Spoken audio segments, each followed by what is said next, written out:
Okay. Hello, everyone. Welcome to our Alumni Association Facebook Live. I am here with Emeka Udeagha. Is that right? Yes, Is that right? yeah. I'm here with Emeka Udeagha. He is one of our Alumni Association board members. And some of you might be wondering who I am. I am the VIU Advancement Alumni Relations Coordinator. And so you probably don't see my face a lot, but you see me doing social media for the Alumni Association all the time. And I've been there for about 4.5 years now.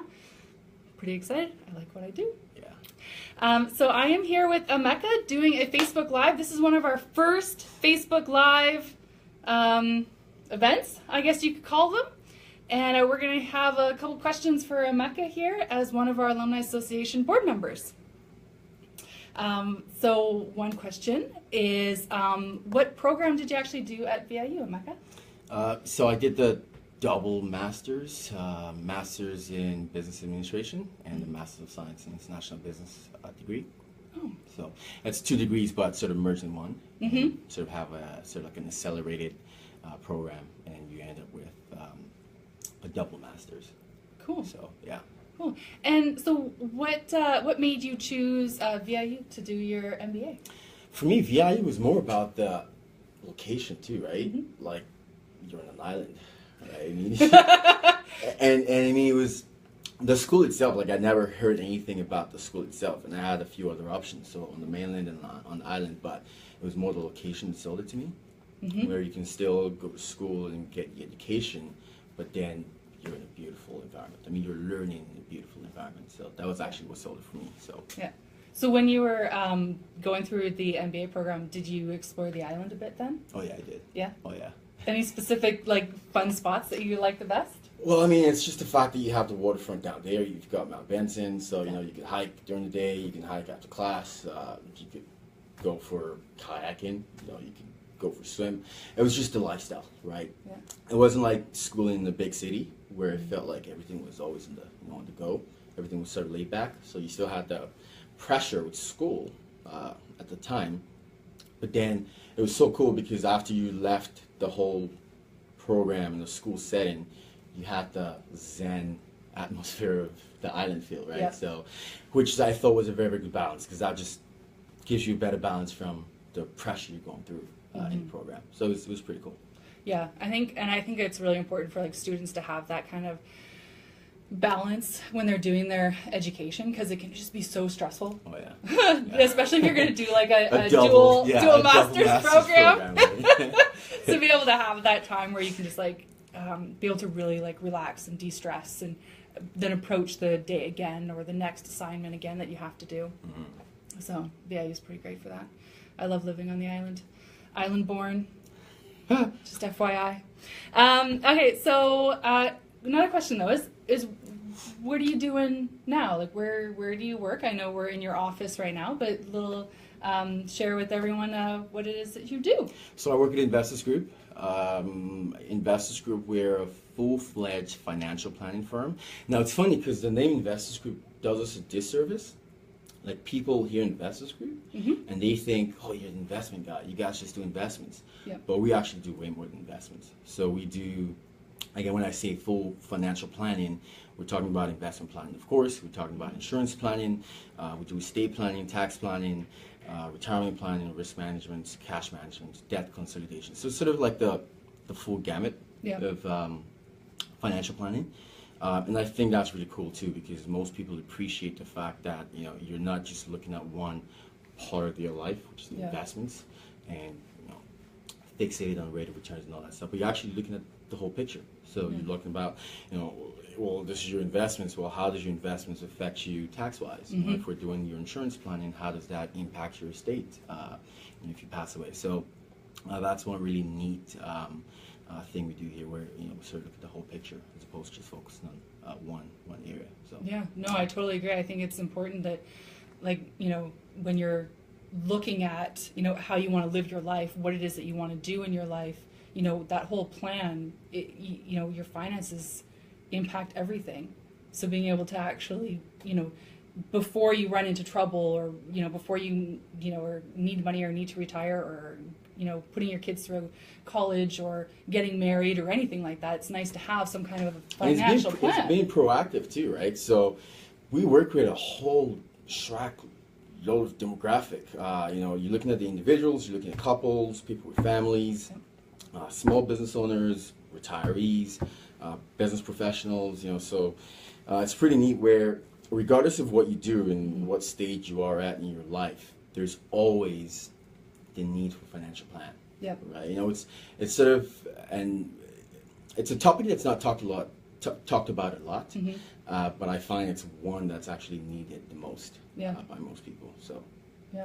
Well, and I know, like, I was just in the office and I was looking at some of the great videos that they have just to explain what investors groups actually provide, and one of the videos was on, marriage. If you're looking at getting married, well, what is your financial plan for that? Because weddings can be quite expensive, so it all depends on what it is that you're wanting to do for your wedding. But do you really want to start heavily in debt, or do you want to have more of a financial plan for that so that you can have the wedding that you want, right? and prepare for it? Because a lot of times you get engaged and the wedding's, in like a year or 2 or 3 or who knows how long. So financial planning, I'm really on board with that one. So, and why is it that you chose to become a financial planner? I'm a very analytical person. Yeah. But then I was trying to find what I could do that was still in that realm of being very analytical, but at the same time have more of that people skills. This is one of the positions or one of the jobs or careers I could find where you can still be as geeky as you want in terms of numbers, right? Yeah. But then a lot of what I do, actually, people don't realize this, but 60% of what I do is actually more relationship, right? Building a relationship with clients. Because you're with them on the journey, right? You get a client who's 30, and if I last 30 years in the business, I'm going to be with them at different stages of their lives, right? They get married, they're buying their first home, whatever it is, right? So a huge part of what we do is actually relationship focused. So this is just a perfect mix of having that relationship, having that people relationship, and still being as geeky as I want. Yeah, I'm all for that one. And so how did you find then that doing the MBA program ties into what you're doing now, helped to prepare you to be a financial planner? Well, the MBA and even the Masters in International Business is pretty straightforward in terms of what it's all about, right? It's all about the markets and the economy, all that kind of stuff.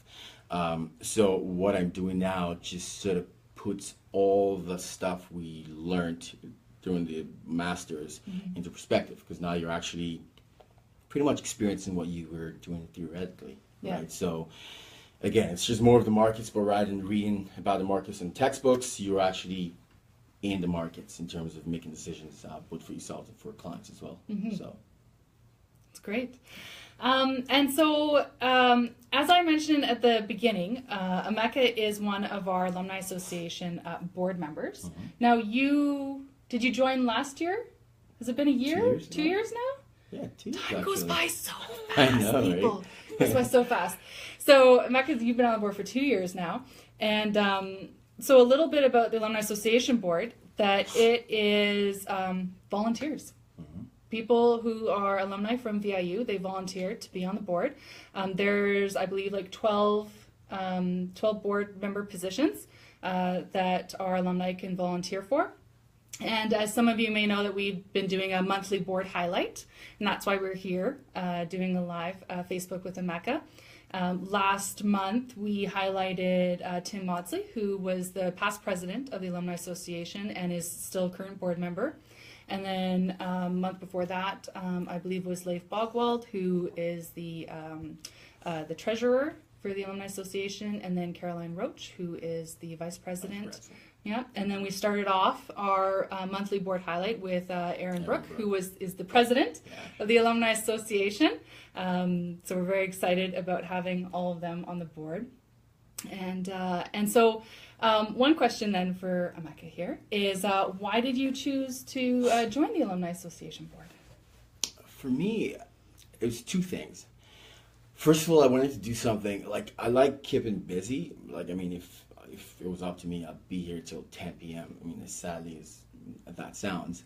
But this was just something for me to still be busy if I wanted to, but do something outside work. Yeah. So it wasn't work, but it was still getting me involved and still getting me doing stuff. And secondly, I just wanted to give back. Like I said, my 2 master's degree from VIU, so it was sort of like a way for me to sort of give back to the university and be part of something great. So it was a no-brainer for me once the board positions were open. Yeah. So. Well, and we're very happy to have Emeka on the board. And then, so a question then is, what advice would you give to like a first-year student who's starting off either the MBA program or just starting off their bachelor's? Like, what is that piece of advice you'd give to those first years to help them throughout their actual, education?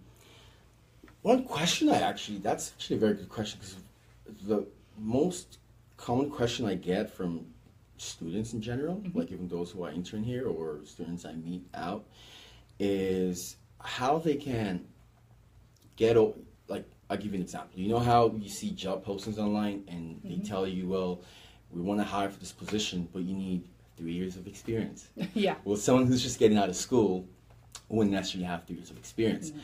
So what advice I'll actually give to first year students would be to get involved in whatever. So if I'm taking an engineering program, I know after my degree I want to continue that field.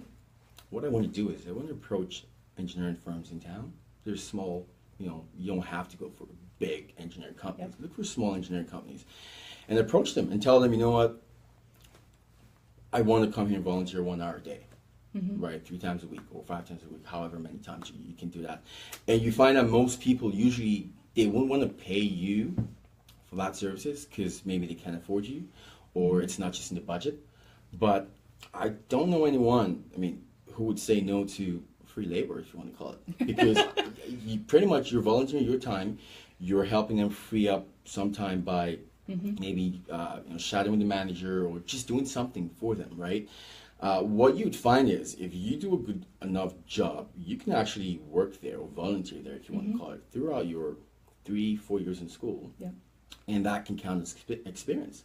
So when you actually graduate, now you've got 4 years of experience. It might not be full-time, but you've got experience with a company. And if it's in the same industry as you want to continue when you graduate, it just even makes it even better. Because what I usually say to most students I talk to is, you're graduating in a class of 93 students. On graduation day, that's 93 people looking for jobs. So how do you set yourself apart? How do you stand out from the 93 other people graduating? Well, if I graduate, I have my degree, and I have 4 years of experience. Whether it's part-time, whether it's volunteer, no one really cares. As long as you have experience, that's what people look like. If I'm interviewing people, I don't ask, well, were you paid for the experience? No. Right, exactly, right? No. So that's one thing I'd actually advise first-year students. Right from your first day in school, first year in school, figure out what direction you want to take and start volunteering in that field. Yeah. And just sets you apart, right? You graduate the rest of your class, but the only thing you'd have, or the one thing you'd have, set you apart from your classmates would be you would have had those experiences volunteering in whatever the industry is.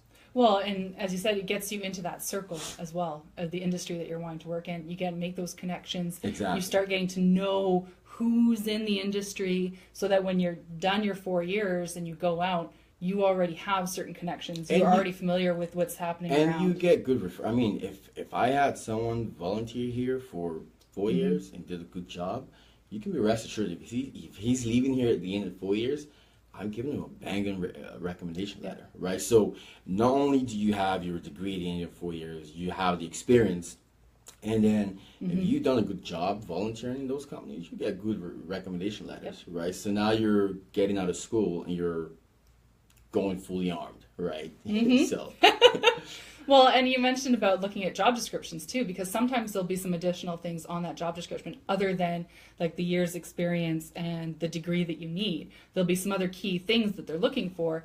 And while you're doing your degree, that's an excellent opportunity to gain those additional, additional skills that you need that, you might not get during your undergrad or your master's, that there's something specific that they're looking for. I think people usually look at it very late. They look at those things close to when they're graduating. Oh, I'm graduating in like 5 months. Okay, well, I need to start doing all this stuff, right? Yeah. But it's not usually enough time. So if you give yourself your entire span of your degree. That's 4 or 3 years, depending on how long your degree is. And it gives you enough time to gain those experiences, like you said, make those contacts. Just learn apart, like you're learning stuff that you probably wouldn't learn in class, right? So it gives you an added advantage for sure. So. Yep, very good. Very good advice for first years. Very good advice, second and third years. So now, okay, so if you had the opportunity to go back and like do your master's again, is there something that you would do differently than you did originally? Yeah, what I just said. Because if I had known, no kidding, like while I was doing whatever degree, whether it was my undergrad or my master's, I would have acquired those, searched for those kind of experiences where I didn't do any of that stuff. I waited until I was done. I was fortunate enough to land this position just right out of school. But again, like you said, I was fortunate just to have done that.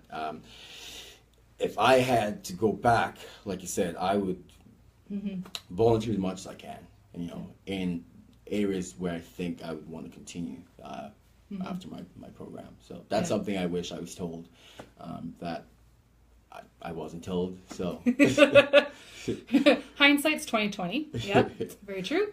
And so another question is, what is the most memorable experience you have at VIU? I think for me, it was more of the connections I made too, right? Because, again, I'm sure it's just with any university. I've made lifelong friends too, right? So, friends from all around the world, not just from here. So, I think that's something that's almost invaluable, where it's those lifelong friendships you make. Which, like I said, I met some fabulous people here. Most of them we still keep in contact. So that's, for me, what I'll take from my whole experience, apart from the beautiful learning environment too. Right? But, and then our last question for our Facebook Live is, share like a unique thing about you that you would like to share, that you think is Emeka. Can be a hard question for people. I was actually going to be a doctor. Oh. Yeah, I was going to be a surgeon actually. I have a degree in biochemistry. So okay. My undergrad. Your undergrad is biochemistry. So I was supposed to. The plan initially was to go to med school after my undergrad. Biochemistry, like I said, complete 180. But I realized it was one of those things where I was good at doing it, but I didn't necessarily enjoy it. Whereas this is something I enjoy doing. So, yeah, that's one unique thing. I mean, if I wasn't here, I would have been at some hospital treating people. Both are good careers, though, for sure. Yeah, I know. And I give you props for realizing that that wasn't necessarily where your passion lied. Right? That, you were good at it, but maybe there was something else you're going to enjoy more in your life. So I think that's great. So is there anything else that you'd like to share with everyone, or? Just excited for being here. Yep, Emeka is our first Facebook Live. We're very excited to be able to start doing live videos with everyone. I'm the scapegoat. And you're scapegoat. Yep, he's our test. So I want to thank everyone who has joined us, and we are going to post the video so people can watch it later. And thank everyone for watching. Thank you. And thanks to Emeka for doing the Facebook Live with us. Thanks a lot.